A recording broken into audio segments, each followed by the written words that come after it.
Ladies and gentlemen, thank you so very, very much for coming to this Friday forum, which features the candidates for mayor of our county seat, the great city of Ocala, with our current mayor, Kent Guinn, and Barbara Fitos, along former county commissioner.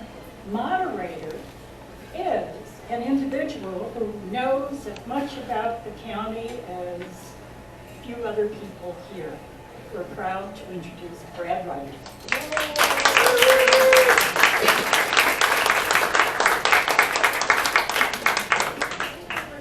Thank you, everybody. It's really nice to be here today, and I'm honored that I'm getting to moderate the discussion with the mayoral candidates. I know both of them; they're both friends, and they both. One of the things that always annoys me when a candidate runs who has no civic background, hasn't served on any boards, hasn't served in any clubs, hasn't done anything to help the community. Can't say that about these two candidates. They've been around. They've been around and they've been involved, and they've done a lot of things to make the community better. As Delphine said, Barbara is a former county commissioner, and I don't even know how long the list of civic organizations that she's involved in, but I know when she was in office and I would call her, she was always at some event and on her way to another one. And I'm looking forward to hearing what she has to say. And of course, our illustrious mayor, Kent Guinn, should be fishing at 4 terms, right? Been mayor for 4 terms. He was a city councilman for 4 terms before that. He's a fixture in City Hall. So seen a lot as mayor and as city councilman, and so it'll be I look forward to hearing what he has to say, what he envisions for the future. So, Bruce? You just want to give the mic to one of them and let them take off. You've got the other mic on the other side. Thank you. Good afternoon. I know many of you here. My name is Barbara Fitos, and I'm honored. Thank you. Thank you. I am just so honored to be with you all today, and it is a distinct privilege for me to have qualified and declared my candidacy to be your next mayor. I am a 40-plus year resident of this wonderful community. Raised my son Joseph here as a single parent since he was 3 years old. This community means a great deal to me for that very reason. It's personal. This community enabled me to do that when all of my family was elsewhere.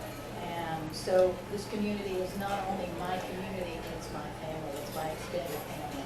I have been privileged to work in the 3 sectors in this community: in the private sector, in the business sector as a human resource executive in the banking industry, as your elected county commissioner for District 4, and honored to have been the founding executive director of our community foundation. So we have been in the private sector, in the government sector, and in the nonprofit sector. So I bring that experience to the table in terms of my involvement in those 3 sectors in our community. And I want to see a different voice, a new voice for our citizens of Ocala. Oftentimes there are underserved populations here. There are issues that we have made such tremendous strides, especially in the vibrancy of our downtown area. And I want to see that continue, but at the same time, take advantage of the opportunities that are still before us and do something for the challenges that are still presented in our community. I want to focus obviously on public safety. That is the main goal, or the main function of the mayor's office, is to be in charge of the police department. And Chief Graham has done a tremendous job in addressing our opioid crisis. He spoke the other day at the forum, the monthly forum for the new Art and Aging exhibit at Brook City Center for the Arts. So there are really good and positive things happening in our community, but there are also challenges that we need to address in terms of public safety, in terms of homelessness, in terms of job creation and sustainable job creation, and the education that needs to go along with that. The mayor has a fully pulpit role, even though the responsibilities are limited. But the mayor, the office of mayor has a seat at the table and can influence all of those discussions. I want to be a part of those continuing discussions and bring those continuing discussions to the forefront as your next mayor. I thank you for your support.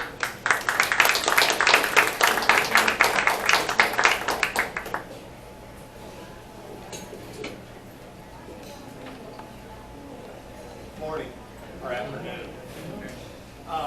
Thank y'all for letting me be here with you. And I've known Barbara for a long, long time and done stuff with her in the community. And I appreciate her wanting to get in public service, but now's not the time.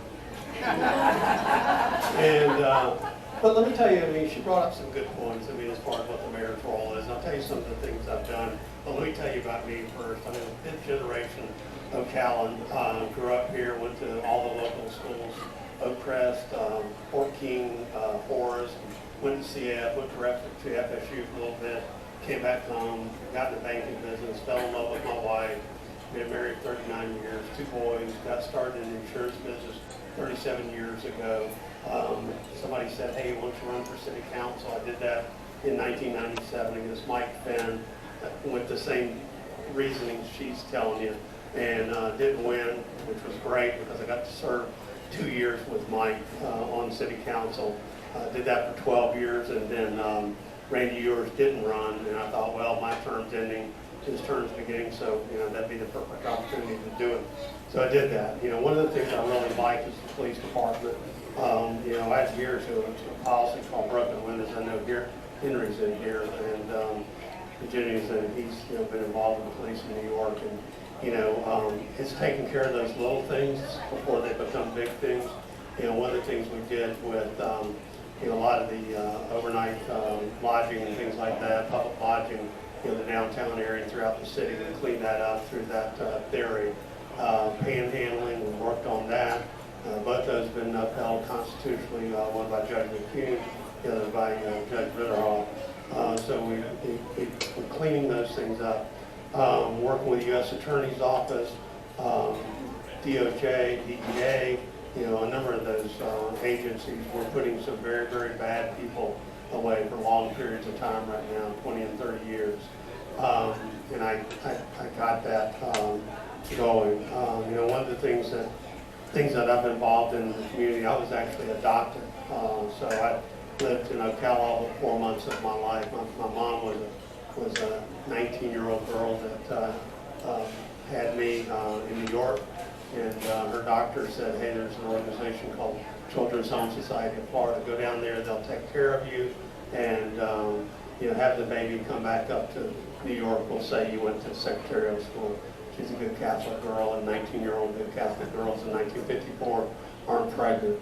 So anyway, she did that, thankfully, and Children's Home Society worked with my mom and dad and adopted me, and they'd already adopted my sister 2 years before. So that's how I came to Ocala. But because of that, I thought it'd be wise to serve on their board. So I did that for almost 30 years on the Mid-Florida board, and about 25 years on the state board, where I chaired the Finance, Investment, and Audit Committee while I was there. So, I've been doing a lot and involved with downtown. One of the things we did was a group called Open Arms Village, working with Father Pat, a lot of the folks, Miss Carla, Grimsley, Methodist Church, a lot of people. We spent 2 years locating that, and good idea, but not in my backyard. But ended up at St. Mark's United Methodist Church, very successful for men. We have an 85% success rate on that. Men that were homeless, living on the street, to I've got a job, I've got a place to live, and I've got thousands of dollars in the bank when they leave there. But they do it because they're willing to do all the things that are necessary to get themselves out of that situation. That's what makes it work. And that they got the support of Open Arms Village. So I've been involved in a lot of things, like Barbara, too many to list. But those are some of my favorites. I created that opioid heroin task force, which is still in existence, which hopefully has done good things. Chief Graham created the amnesty program. We worked with them where someone could just walk in off the street and say, look, I'm an addict, I need help, and we'll take them and get them some help. I think LA's doing that, Boston, I sit on the committee with Mayor Walsh of Boston. He's adopted it. So, you know, we're doing a lot of good things. There's a lot of other things to do, especially in West Ocala. We're spending millions and millions and millions of dollars over there with the community center, all kind of other infrastructure projects. So I look forward to the next 2 years, a lot of good things to be done, and I appreciate y'all being here today. Thank you.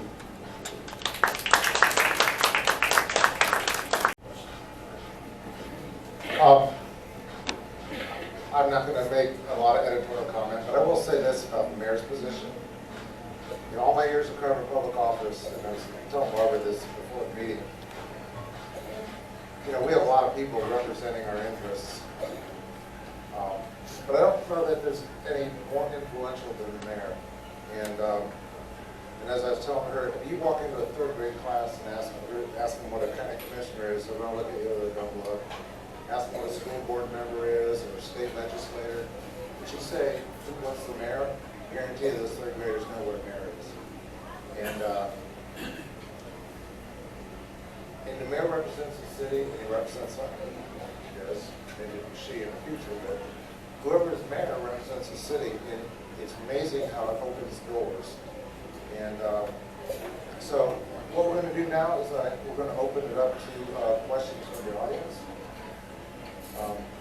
Bruce says that this is a very smart group. So You would take that mic, David? No, okay, however you guys want to do it. Brad, if you can work this side of the room.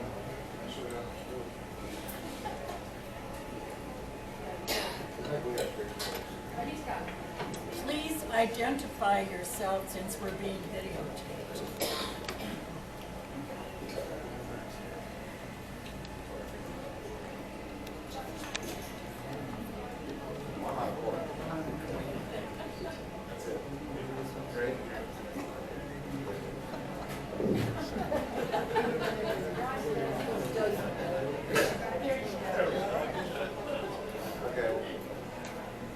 Okay, questions?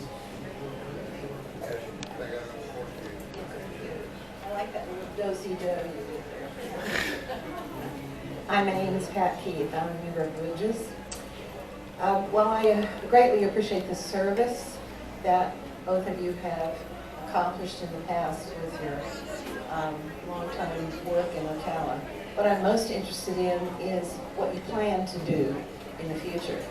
How are we going to make the difficult areas that are laid on the table before the city administration, how are we going to make those positive for the people, and as one of you mentioned, perhaps the disenfranchised people in this county?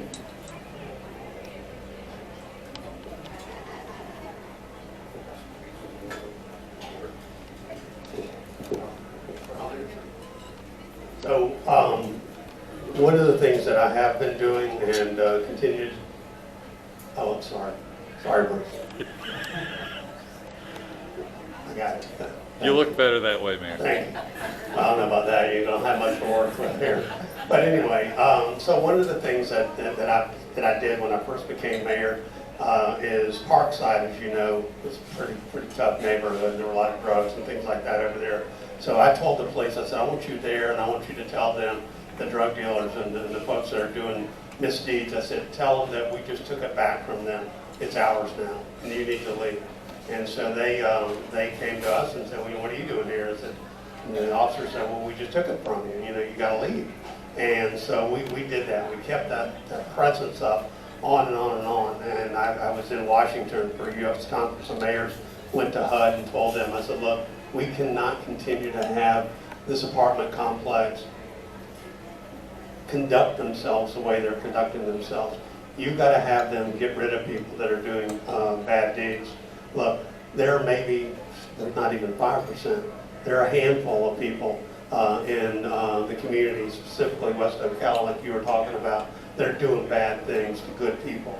You know, just because people don't have a lot of money and have to live in places like Parkside, Spring Manor, places like that, That doesn't mean they have to live in a place that's full of fear and violence. Okay, if you get rid of the right people that are doing wrong, the rest of the community can live peacefully, and that's what we've done at Parkside. We've gotten rid of, our administration over there has gotten rid of 72 people out of Parkside. We just had that conversation with Spring Manor the other day about putting cameras in, putting gates back in, doing all those things, and getting rid of people that are causing problems. They don't need to be there. So we continue to do that. We continue to fight crime. We've got a 10-man violent crime task force that'll start October 1, 5 on days, 5 on nights. All they're doing is when those bad folks wake up in the morning, what are we doing today? Let's go. And they're all over them all the time. So, we're going to be continuing to do the things we're doing. But, Brad asked me about something a while ago about a letter that the U.S. Congress of Mayors had signed, 200 mayors had signed it about some laws or something to stop gun violence. That's not going to solve gun violence. Oprah Winfrey said something the other day. I didn't see her say it, but she was quoted. She said, "We have lost our moral compass as a country." I couldn't agree with her more. And that's the problem. There's no law that's going to fix that. That's a relationship with your God, whoever that is. Mine is Jesus Christ. So that's what's going to fix that. Until that happens, it's not going to get any better. Thank you.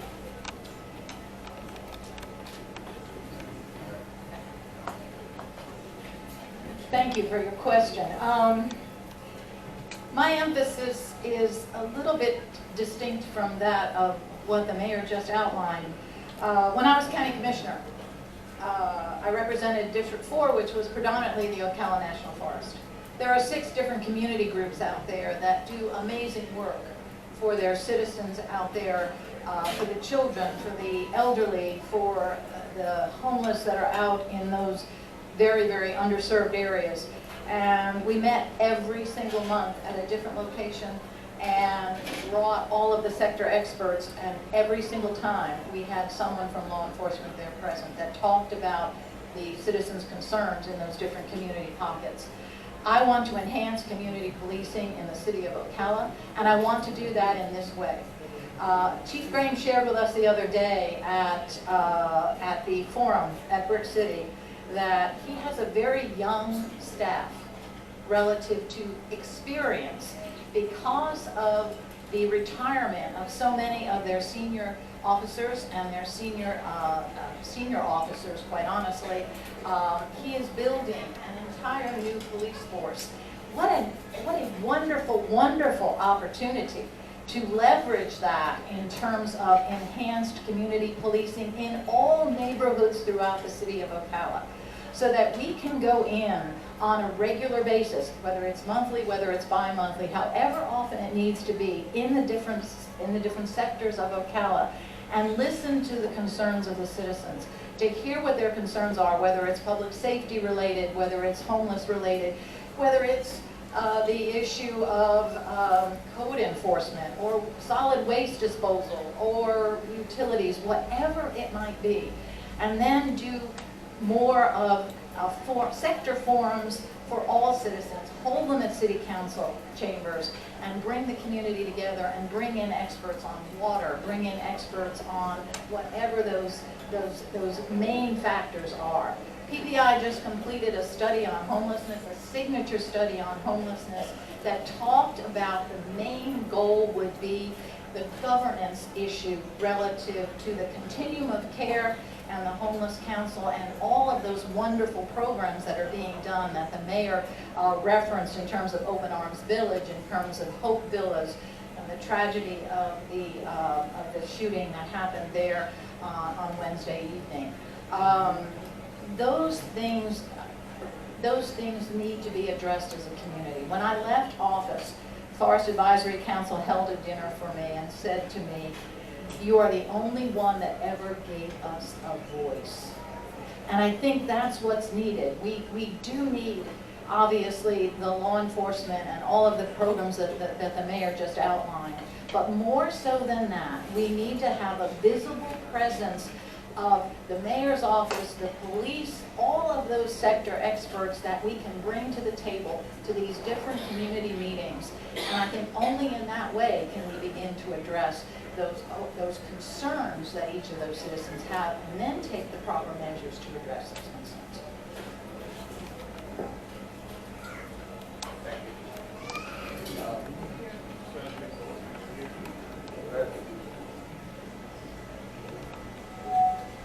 Ellen and Clayton. Barbara has brought up a topic. She has said that as the mayor, she would go closer. She would be going to the community and organizations and listening to their concerns. Okay, I like that idea. But what do you do after you have listened to their concerns? Where do you take it to get the initiative done? Now,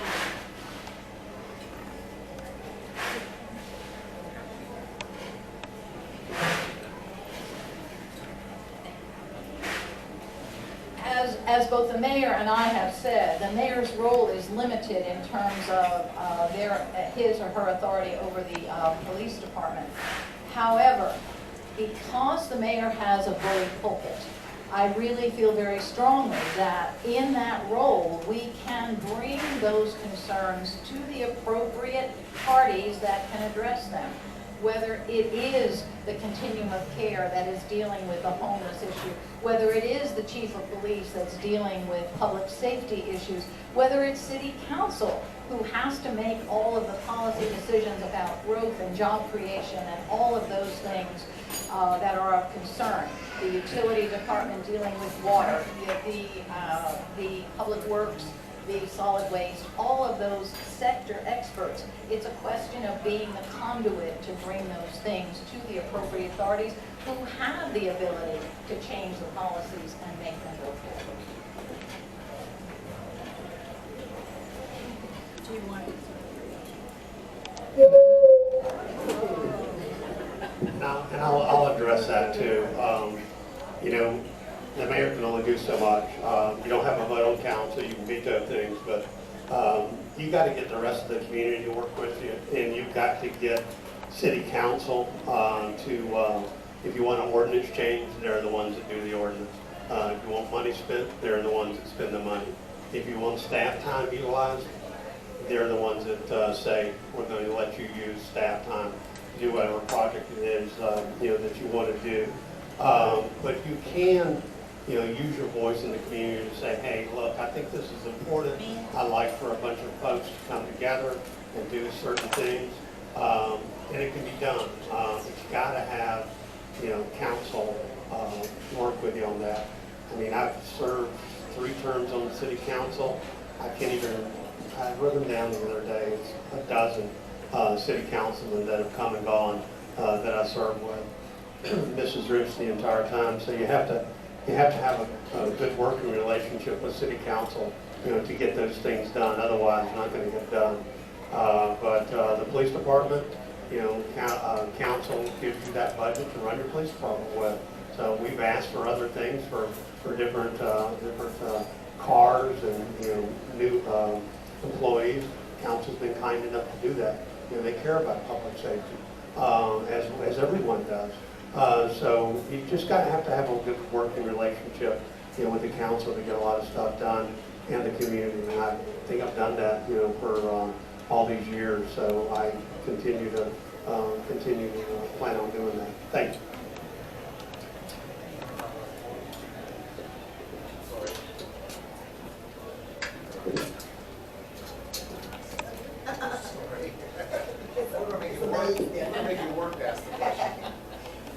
Yes.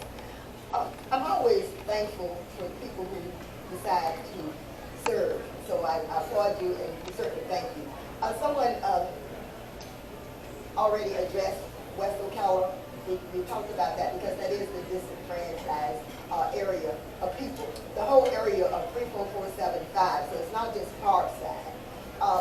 So when we talk about what we can do and how the mayor's office is limited, you do have a platform. And we have people in the community who are working who are not even in office. So you do have a platform, you do have influence, you do have the connection. So my question is, what exactly is the plan?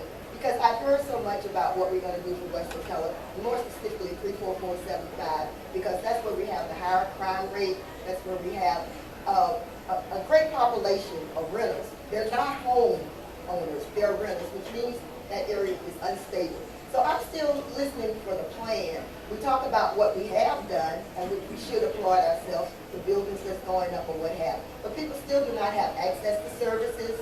They still do not have the businesses in that area. We have many vacant lots because a lot of the properties have been demolished. What's the plan in terms of the structure there, access to service, employment, homelessness, all the things that go in at that area? I'm really listening and looking for the plan.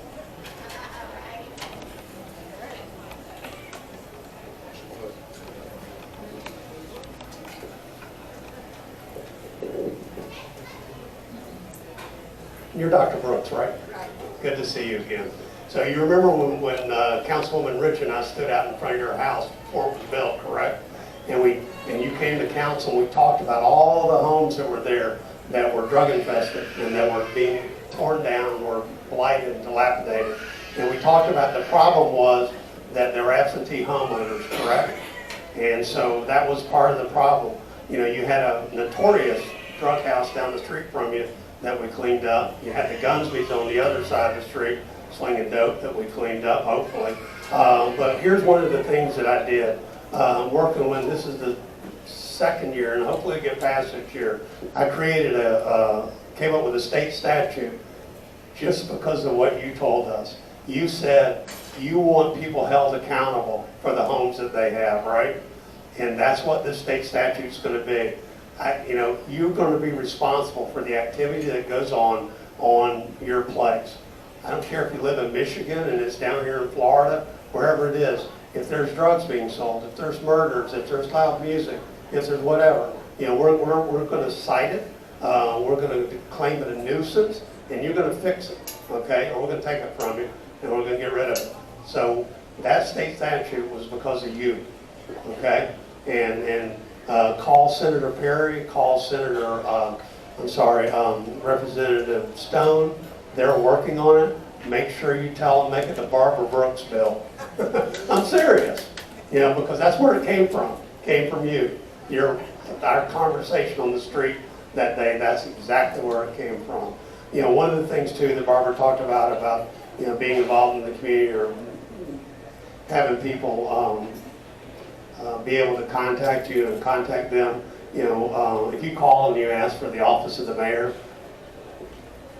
you get my cell phone, okay? Because I'm a public servant and I think I ought to be accessible to everyone. And so anybody that wants to speak to me, they can call me anytime. Tell the people in the communication center at the city, anybody ever calls asking for the mayor, just give them my cell phone. All right? Thank you.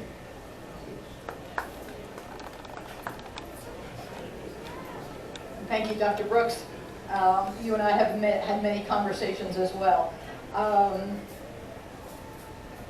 It's all well and good to say, yes, we need to do this and we need to do that.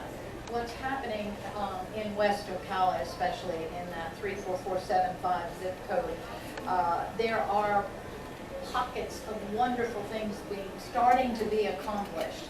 So the idea would be to take all of those different programs that are going on, and of course the development of the community center on the old Royal Oaks property will be an enormous addition over there. But even I'm very proud to be part of the VFW, the Veterans of Foreign Wars Auxiliary. I'm a former District 22 president. I was state legislative chair for the Department of Florida for 2 years.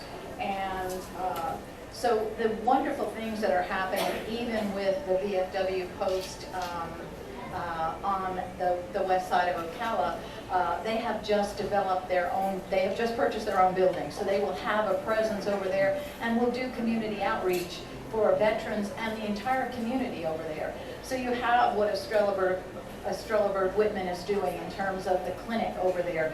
You have all of those sectors that are starting to come together over there.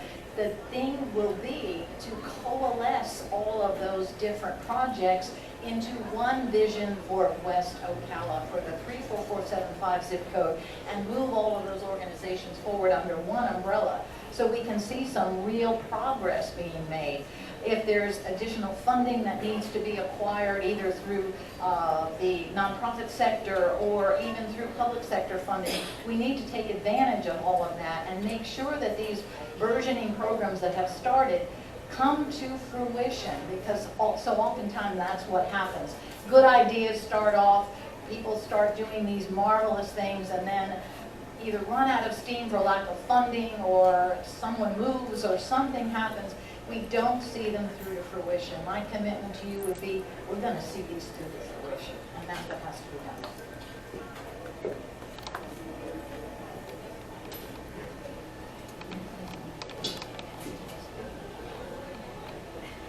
Hi, Henry DeGineski. One of the reasons, and I've spoken to many mayors across the country that are mayors of communities like ours, and one of the things that they have in common is that the most powerful and most influential department within their communities is the police department. The police department touches all of us, whether we know it or not, and that's why I believe Ocala has the mayor having one department reporting to the mayor's office, and that's the police department. Another thing in common that many of these communities have, and I just want to ask both people, is things, for want of a better word, citizens' crime commissions, meaning they gather citizens together and form a panel or a group of people. And they meet with the mayor, who's responsible for the police department, probably once a month, and discuss what's going on within the city, and not just crime, homelessness, vagrancy, job, almost anything, because they all ultimately impact on the police. And I'd just like to know if you have considered establishing, for want of a better word, a citizens' crime commission, where you would meet with these cross-section of people once a month at police headquarters, too, because that means something, with the police leadership and the mayor, and whoever the mayor decides and other agencies within the city should sit in on these meetings, because dialogue like that can make a real difference in a positive way in the city of Ocala.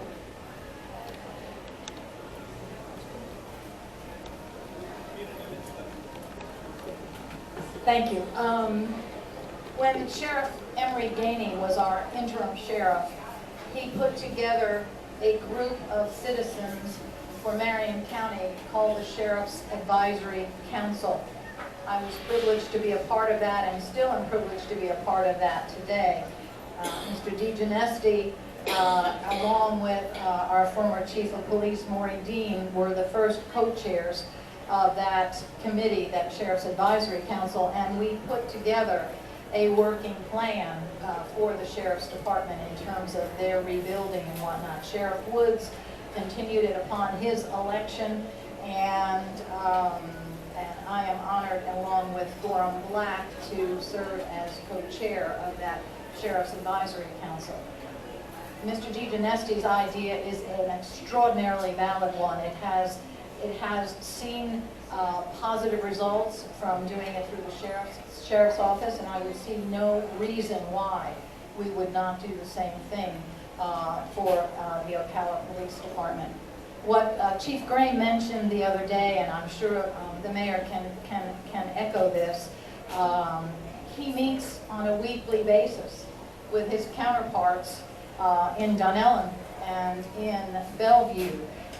The fire chiefs of those respective cities also get together as well, and they have breakfast once a week and to discuss things of mutual concern to them as law enforcement in the entire Marion County area. And as a result of that, they are sharing information, cooperatively working together and whatnot. But they're operating at this point, though, in a vacuum if it's only them. So to expand that to include a citizens task force of some kind to get that citizen input, I'm all in favor of it, and we'll see that that gets done. Thank you. So, how many, I don't know how many times that task force has met, once? When you're referring to the sheriffs? You meet every month? Quarter, okay. And you've had how many meetings since Sheriff Wood's been there?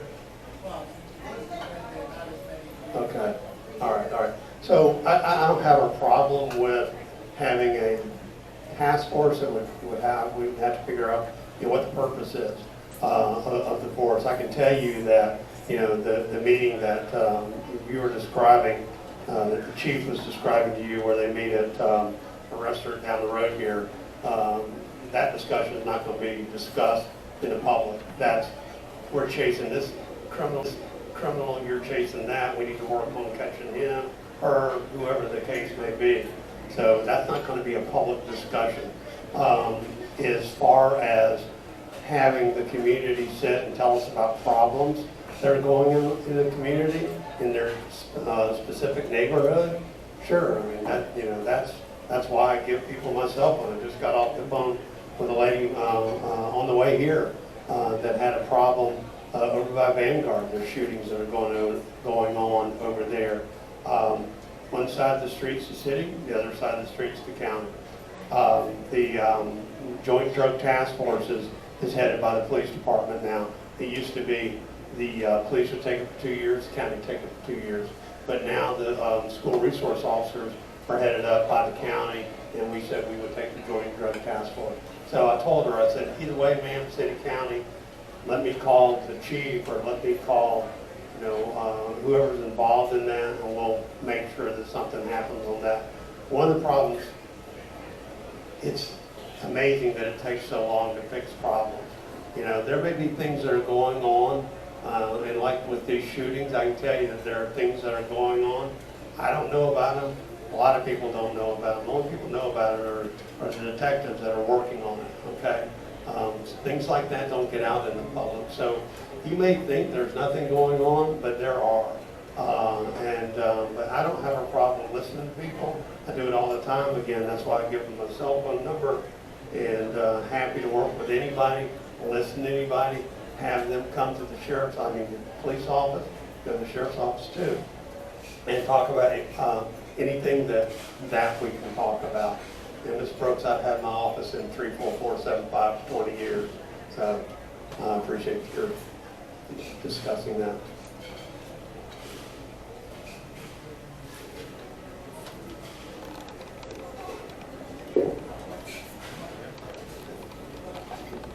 I'm Bert Stevens. I have to confess I'm not a resident of Ocala, but I live outside of Ocala in Marion County. So I didn't come from Michigan or California. I had a number of issues, some of which you touched on. Accommodation of disabled persons and homeless veterans. You touched on that, and maybe you touched a little bit on low-income housing availability. A lot of people in the county are just struggling to get by day by day. And another issue is something that keeps getting in the national news, but may affect us directly, and that is the security of the voter registration system. Are we doing anything about that? Or is that somebody else's problem, or we're going to look the other way? Another has to do really with the environment. What are we doing to protect ourselves from climate change? I believe in climate change. The water table is obviously very much affected. We have presently, I believe, last time I checked, we had plenty of adequate infrastructure for building new homes. But we keep providing new home requests for new developments. And Sir, could you pick one question and focus that to I'm the going to let you candidates? make your choice through what you talk about. The last one is a particular concern to me because I live out across from the new World Equestrian Center, and so we're concerned about water, transportation, and sewage. I know that's outside of the city limits, but I think there should be some interaction between the county and the city. That's it.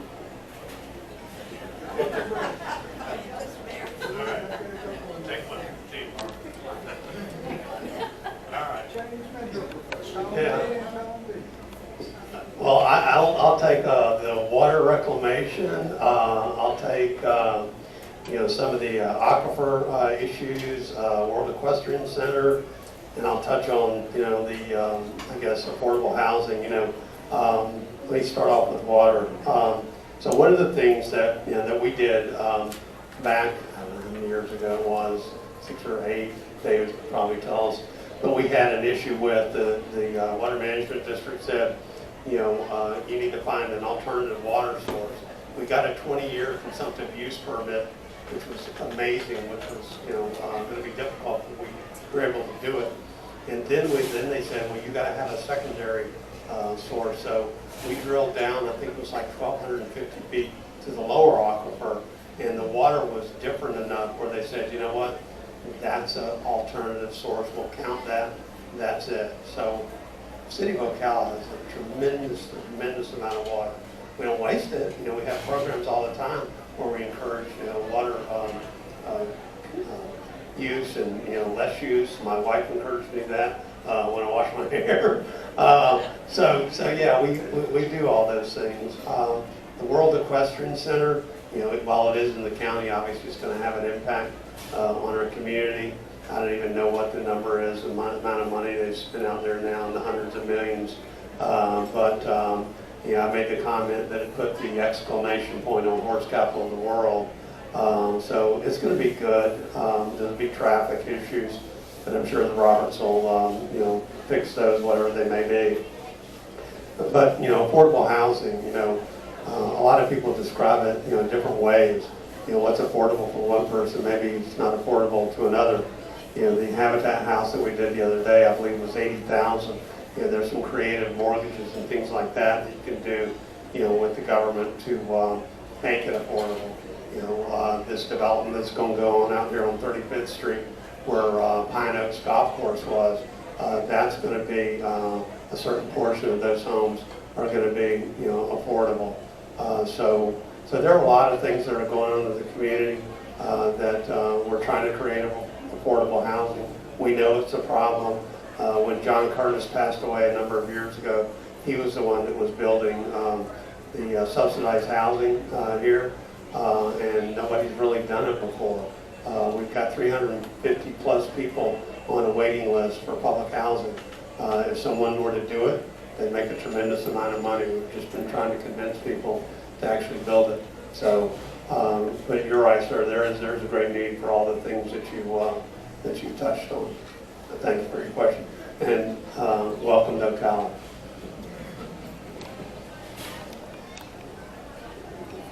Thank you, sir, for that. It was really, quite honestly, a menu list of all of those issues that we all should be concerned about as citizens. Infrastructure and development has been something I worked with as county commissioner. We hit the worst of the recession in 2008, and it collapsed our housing market here. We have recovered to a certain extent, but there are still issues relative to revenues that are derived from property taxes in terms of the value of homes in Marion County as a whole.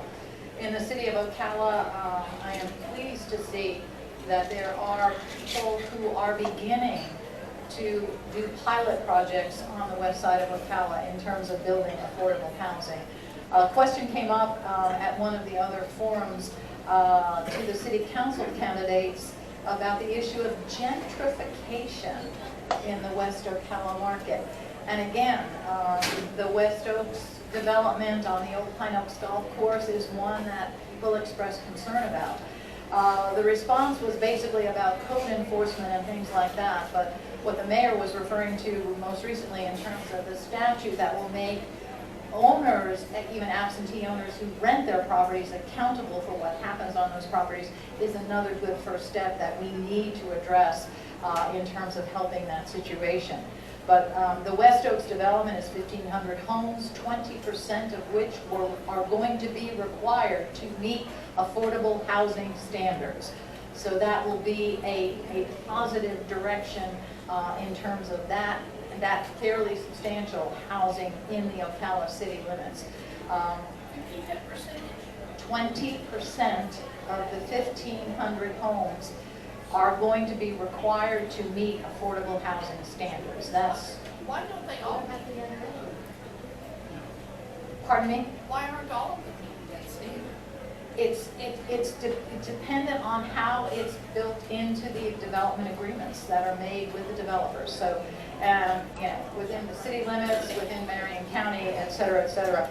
That was always a big deal with me. The gentleman raised the question too about whether or not you know, we have all of this infrastructure and why isn't that being used up first.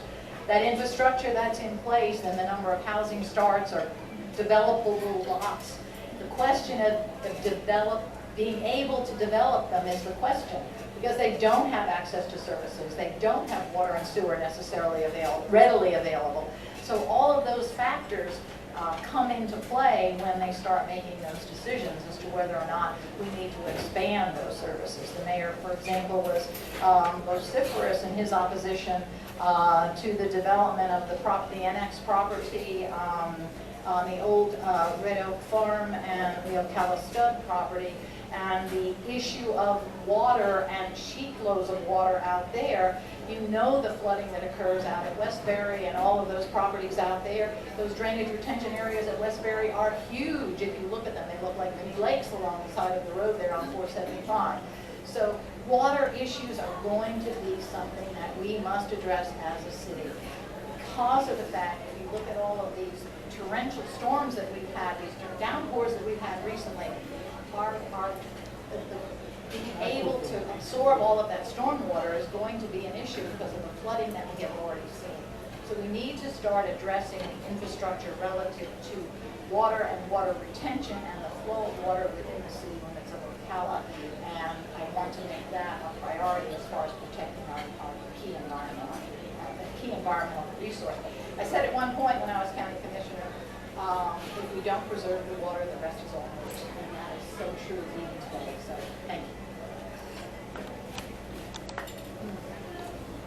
Good afternoon. My name is Marian Malama from Marion Oaks. I have spent the majority of my life in education. I would like to address the idea of more emphasis on the youth. I have a suggestion.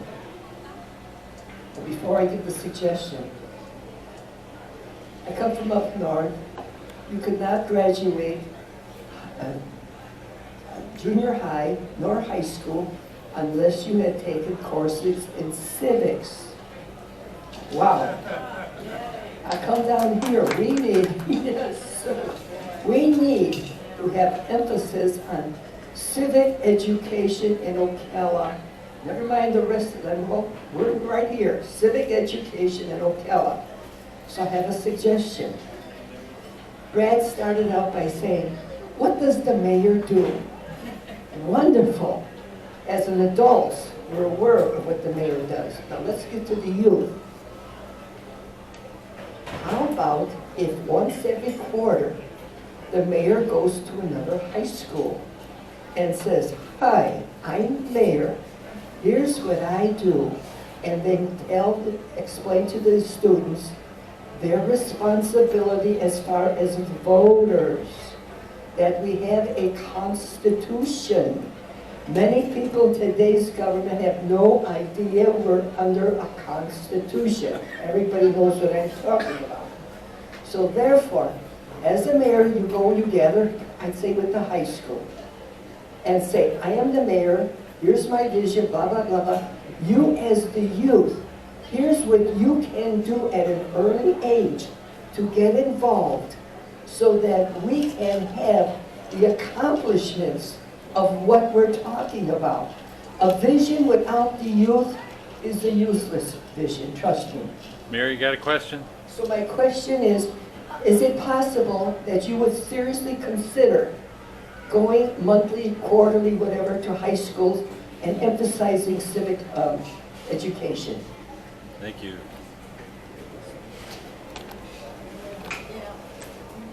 You're a teacher, Norm. Thank you for your service. So yeah, I do that all the time, actually. They have career day, I go to schools all, that's one of my favorite times, is to go sit in front of students and tell them what the mayor does. And they're just, they'll ask you, do you drive a limousine, do you live in the White House, things like that. Which is a great reason to go there and explain, no, I don't. Here's what the mayor actually does. They have this misperception of what the mayor does, just like what you're saying, they don't know. And we do have a constitution, we do have a charter here, and I explained to them how our charter works.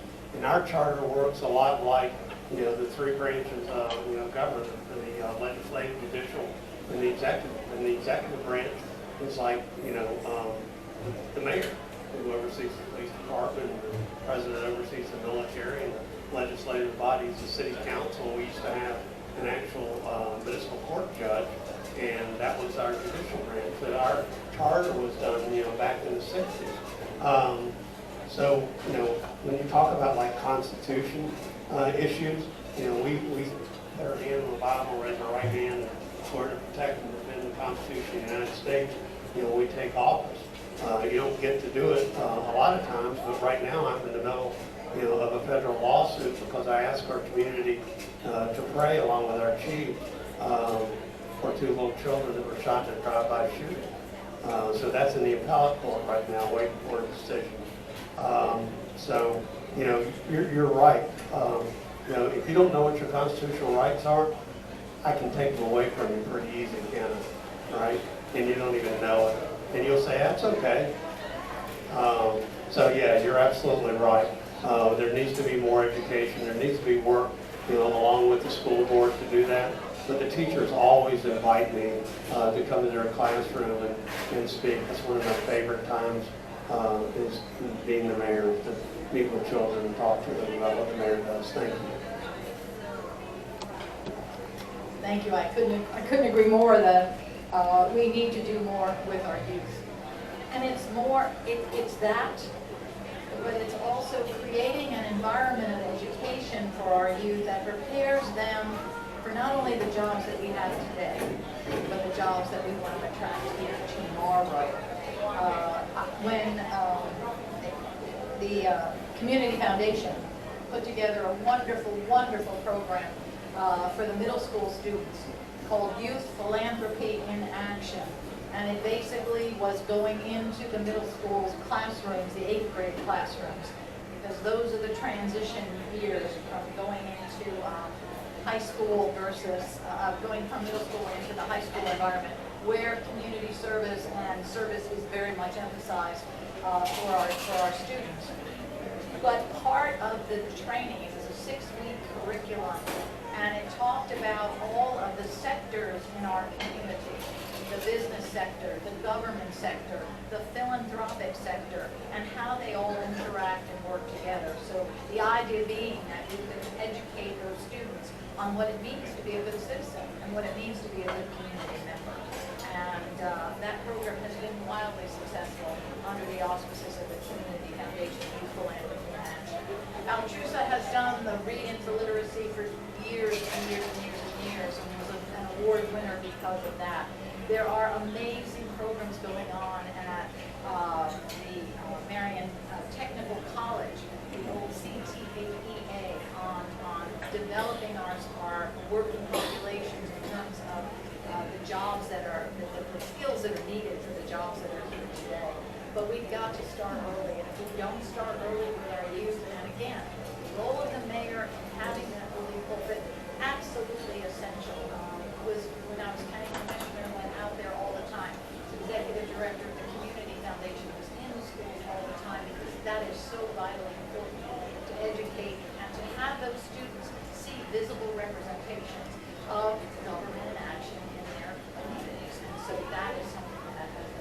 that he has done so very successfully, and I would like to continue as well. How long you want to go? Well, we take a few more questions for sure.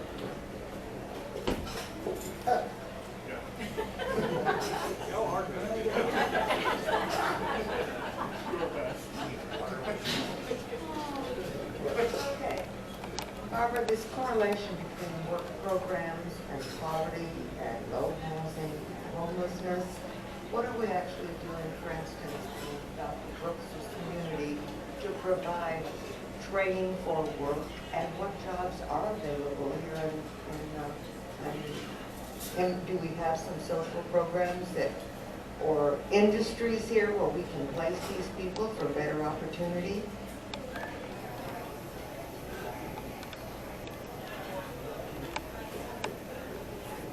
Part of the issue, and we see this in the agreements that are entered into, especially in terms of these big companies that we are attracting, that the CEP is working with to bring companies such as FedEx, companies such as Chewy Inc., companies such as AutoZone on that 489 property. We have another major development going in right outside the old McGinley property, right outside of Marion Oaks, which is county property, obviously, but again, is going to provide another huge infrastructure for commercial development, which will be a job creator and a job starter, especially for those residents of Marion Oaks who, again, are an underserved, perhaps, county population in terms of job skill sets required and whatnot. But within the city limits on the west side of Ocala, there are programs through Marion Technical College and through MTI, for example, Marion Technical Institute. So they have those more academy programs that will provide certain skill sets for those jobs that are here. But again, in negotiating those incentive packages for these companies that want to come into town, part of the negotiation is the salary levels that they commit to paying in terms of 125% above whatever the standards are that are being set. However, we saw in terms of the comments that we're hearing in terms of, for example, bringing in people from the outside to fill some of these key jobs at some of these new companies and whatnot, and bypassing our local talent pool, if you would. But again, making sure that not only perhaps do we negotiate a certain salary level, but a certain percentage of those employees should be locally grown people. And again, to assure that we have a marketable job population that is properly trained for these jobs. But again, if there are specialty areas, making sure that these companies are, it's negotiated into those agreements, because there's some tremendous tax advantages, tax incentives that are given, infrastructure advantages that are given, but build in on the counter side of that you will hire local, you will provide job training skill sets if they are not currently available in the marketable pool, but again, to make sure that we enhance our own local population in terms of job creation opportunities.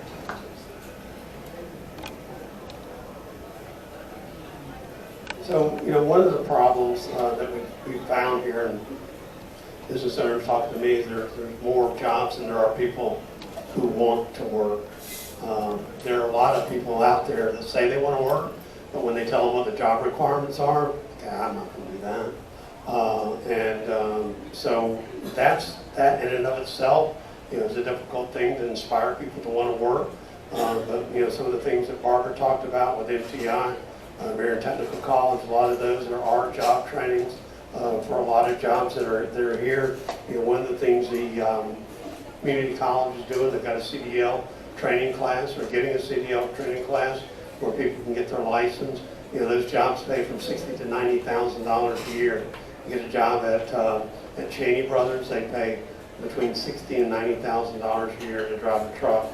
McLean Industries came in here, they're 200,000 square foot distribution facility. Used to be the old Gordon Foods, they doubled the size of it. They went around and upped everybody's wages by $20,000. There were people leaving cone distributors, a number of places, going to work for McLean. But those are good paying jobs, especially that one, because you're back home at the end of the day. You get up really early in the morning, you go deliver your route, you come back home, and you're making $60,000 to $90,000 a day. There's a lot of opportunities there. We work with people, we work with companies that come to town and try to get them to hire local on different jobs that they're doing, or their companies that are come to town and locate here. So there's a lot of opportunity in that area, but we need to change the work ethic of a lot of people and get them to want to work. There are plenty of jobs out here.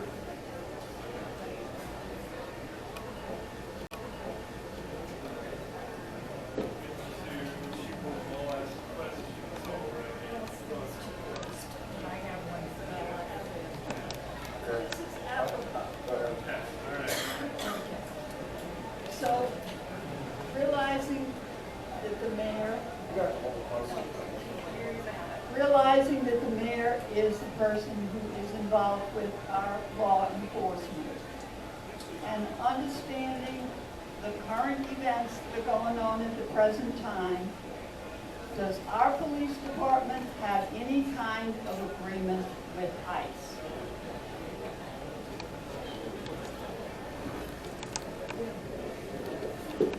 Yes, we do. Actually, I've gone out and put a bulletproof vest on and gone over to Village Green and apprehended someone when they described who this person was and what he had done. He was a cocaine trafficker and a murderer. He's from Mexico, and he had nothing to lose. I thought, you know what? I think I'm going to go back to supply and get myself a vest before we got on this one. But absolutely, we have an agreement with ICE.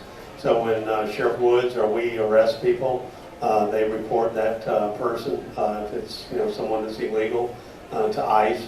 And I think I've talked to folks down there, and they make a couple of trips a day, or at least once a day here to pick up people. So yes, ma'am, we do.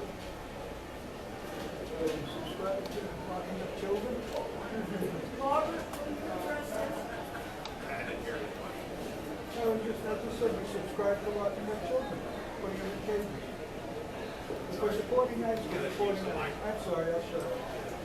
No, say your question. I want to ask. If I understood the mayor correctly, and I don't know all of the specifics about the agreement with ICE, I will be honest with you, so I will not attempt to go into the specifics of that agreement. But the mayor indicated that both Sheriff Woods and the chief of police, if someone is arrested or found that they have committed some kind of crime, they automatically notify ICE if they are deemed to be illegal. So to me, that's different than just going around and arbitrarily trying to figure out if someone is illegal or not. So it seems to me that that agreement is specific to someone that may have been arrested. The incident that the mayor dealt with specifically was someone that was known to be, quite frankly, a very dangerous felon and criminal. So in those instances, if that is what the agreement says, that is limited in scope in terms of not just arbitrarily going out and hurting up people. So, am I correct in that, Mr. Mayor?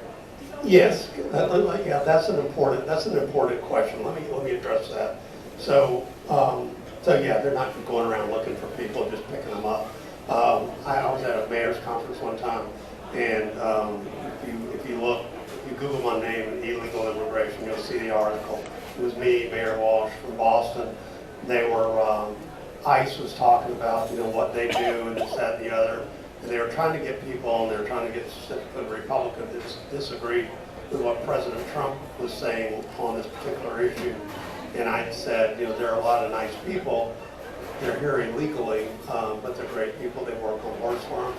They work on restaurants, and I've just been to a horse farm, Demerits Farm Friday, and talked to a number of them. I don't know if they're illegal, illegally, but they're Hispanic, and there's a lot of that happens on the horse farms.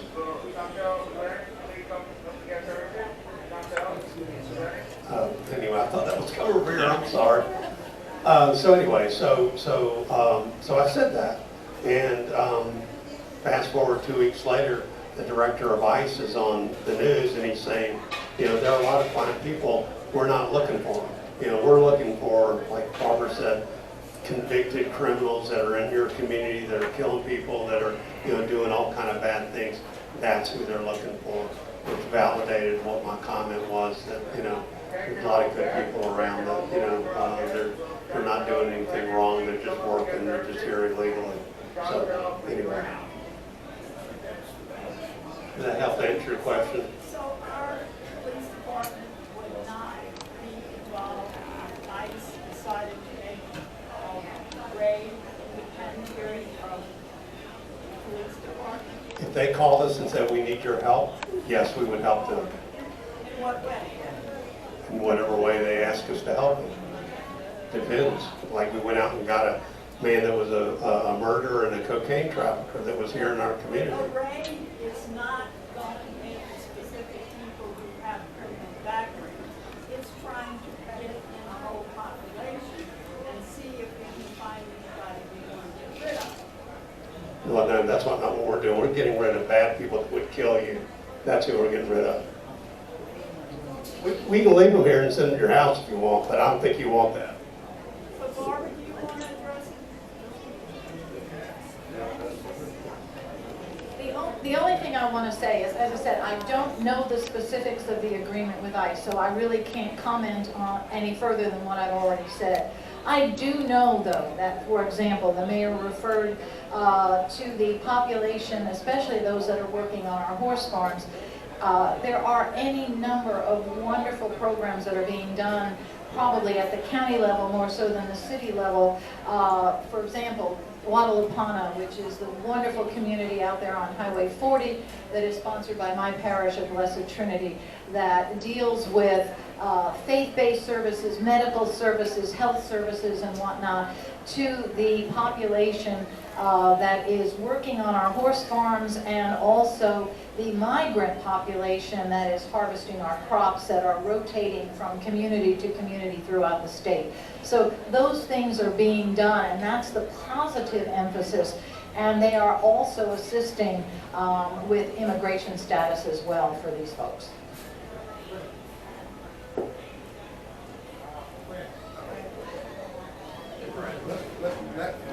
She hasn't asked a question.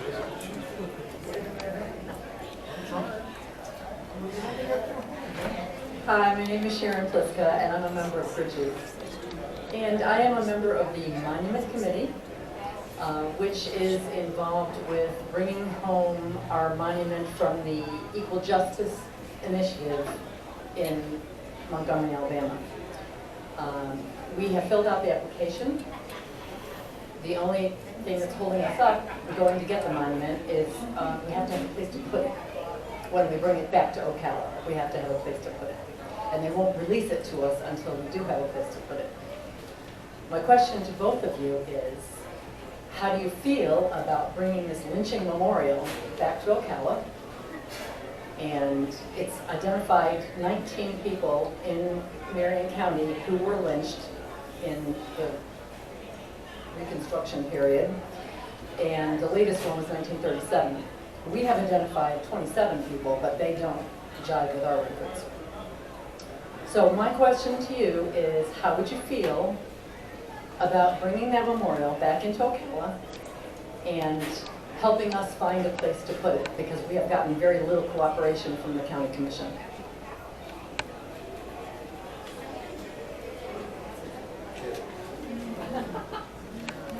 Yeah, and you're working with the county parks, right?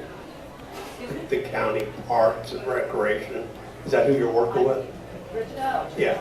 No, no, Oh, No. the city? no, we're working with racial harmony, not the parks. Not the Parks and Rec. Oh, okay, okay. But that's who county, The okay. racial And so the county commission is the one that's going to, decide that. And, you've looked at that place where the, over by the historical museum there, underneath those trees, and they said no to that? Well, we wanted to put in a place where it's visible. We don't Right. want it hidden out of the way someplace. Okay. And Yeah. it needs to be someplace that's visible that people will actually be able to see it and look at it. And Sure. appreciate what it is. Where have you been thinking? Over Memorial Park. Okay, yeah. Yeah. I would help with that. I mean, when you put down monuments, you tear down monuments, I don't believe in getting rid of history, good history, bad history. It needs to be recognized, and remembered. And I 100% agree with you. That's bad history, right? That was terrible, terrible things. But it needs to be recognized. Oh, 100%. And that's 100%. That's what I'm saying. I agree with you. Yeah, it was something terrible that happened, and it needs to be remembered. Agreed.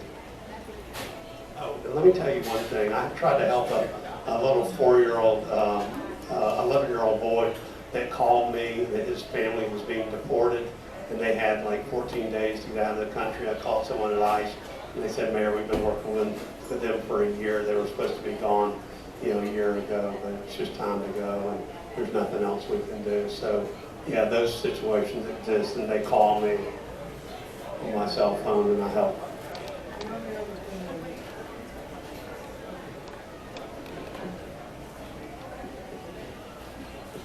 We have a storied history in Ocala, Marion County, and we need to recognize all of it. And the Veterans Memorial Park is the apropos place for that memorial to be visible and to be recognized and seen and honored. So yes, indeed, put it at Veterans Memorial Park.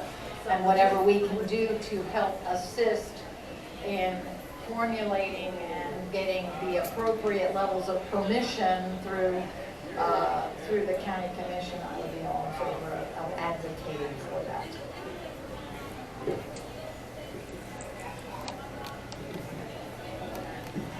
This is just a circle back on immigration, customs, and enforcement, commonly known as ICE. Mr. Mayor, you said you were out at one of the horse farms, and you know that there's a lot of illegals working there. Well, one of the charges of ICE, and they've done it in many, many places, is to just go and pick up illegals, even though they may be working, a la just a couple of days ago at a chicken slaughterhouse in Mississippi. So my question to you is our policy, if they call and say, well, we know there's a bunch of illegals working at XYZ horse farm and we want to go and pick them up, will we cooperate? Yes. Questions answered. Okay. For a second.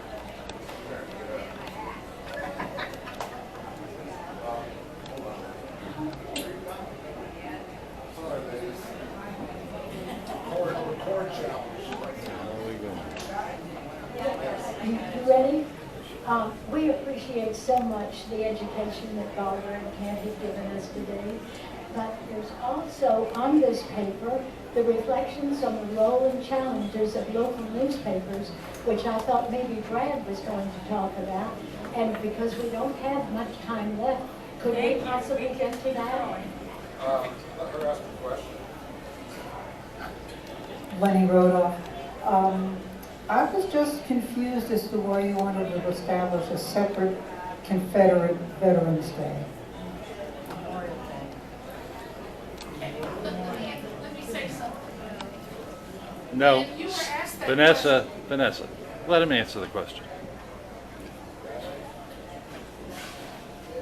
So I didn't decide that. That was the Daughters of American Confederacy that decided that, and that was their proclamation that they asked me that I would do. So I didn't decide that. Actually, I did one in. Gerald Orville did one in 2005. I did one in 2013, 2012.